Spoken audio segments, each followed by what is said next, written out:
Souffler le verre, l'étirer, le couper et lui donner des formes plus étonnantes les unes que les autres. C'est ce que fait Christophe Huguenin dans son atelier au pied de la belle église rose de Trien.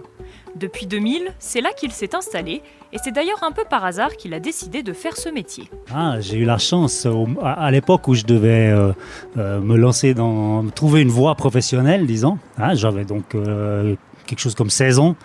J'ai eu la chance de voir travailler un souffleur de verre. Il faisait des démonstrations en public et puis c'est une matière qui m'a fasciné. Ensuite, j'ai un autre coup de chance, c'est de pouvoir rentrer dans un atelier, ce qui n'était pas si évident. Rentrer dans un atelier pour pouvoir commencer à me confronter à cette matière. Depuis maintenant 30 ans, Christophe Huguenin a choisi une technique bien particulière pour façonner sa matière favorite, le soufflage au chalumeau. Il y a plusieurs manières de travailler le verre. Une des manières qui est assez connue quand même, c'est quand on voit un souffleur de verre avec une longue canne qui va prélever une masse en fusion dans un four. Pour ma part, je pratique une autre technique, c'est-à-dire que j'achète des tubes et des baguettes. J'élabore pas moi-même le verre, mais je prends ces tubes et ces baguettes que je vais réchauffer avec un chalumeau, un mélange de gaz, et je vais pouvoir le chauffer de manière très ponctuelle. Donc petit à petit, je vais transformer, déplacer ces masses de verre, les réorganiser pour obtenir des objets divers. C'est comme ça que je travaille le verre. Aujourd'hui, dans son atelier, Christophe travaille une pièce minutieuse, une fleur, un petit edelweiss qu'il va ensuite souder à l'intérieur d'un gobelet. Alors avec mon chalumeau ici, je suis en train de réchauffer 2 extrémités de tubes de verre qui sont en fait ma matière première. Ces petits tubes de verre, je les réchauffe et ils vont se mettre à fondre. Je vais le souder à l'autre extrémité et duquel je vais tenter de sortir une petite edelweiss. Un des tubes avec lequel je pouvais tenir mon verre, je vais encore une fois souffler pour former une petite boule à l'extrémité de cette première préparation.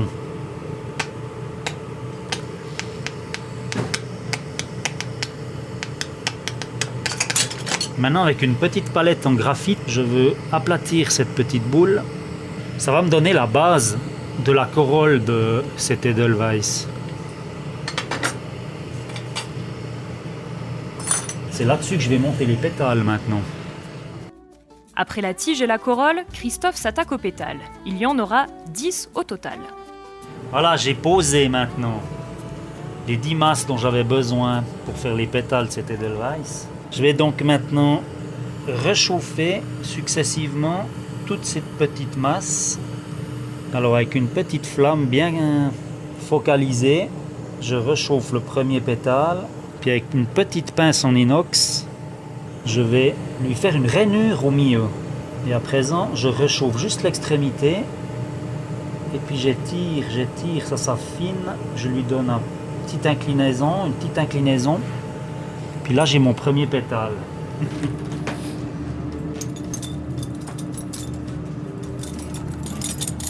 Pour en arriver à une telle précision, il faut l'avouer, il y a eu pas mal de ratés. Les premières que j'ai faites, elles n'étaient pas d'une grande précision. Il a fallu que je cherche des astuces. C'est pas juste une fleur, c'est une edelweiss qu'on veut faire. Donc il a fallu vraiment chercher les petites astuces techniques. Comment je vais traiter le verre? Comment je vais le façonner de façon à ce que la lumière joue dans cette pièce en verre et vous fasse voir un edelweiss, rien d'autre. C'est quand même pas n'importe quelle fleur. Après avoir étiré les feuilles et courbé la tige, reste à fixer l'edelweiss dans un gobelet. Donc je commence par préchauffer mon gobelet. Puis maintenant je vais augmenter progressivement la puissance de la flamme. Voilà, le gobelet il a atteint sa température. Je vais reprendre une toute petite flamme bien focalisée avec laquelle je chauffe une toute petite parcelle de la paroi du verre et en même temps je vais chauffer la racine de la fleur. La soudure se fait. Ça y est, après 20 minutes de travail, l'edelweiss est créé et fixé. Reste plus qu'à passer la pièce au four toute la nuit pour la solidifier définitivement. Cette année, Christophe a réalisé plus de 70 pièces différentes. Sa production s'articule sur 3 volets. Les 2 principaux, ce serait pour commencer la verrerie à usage technique.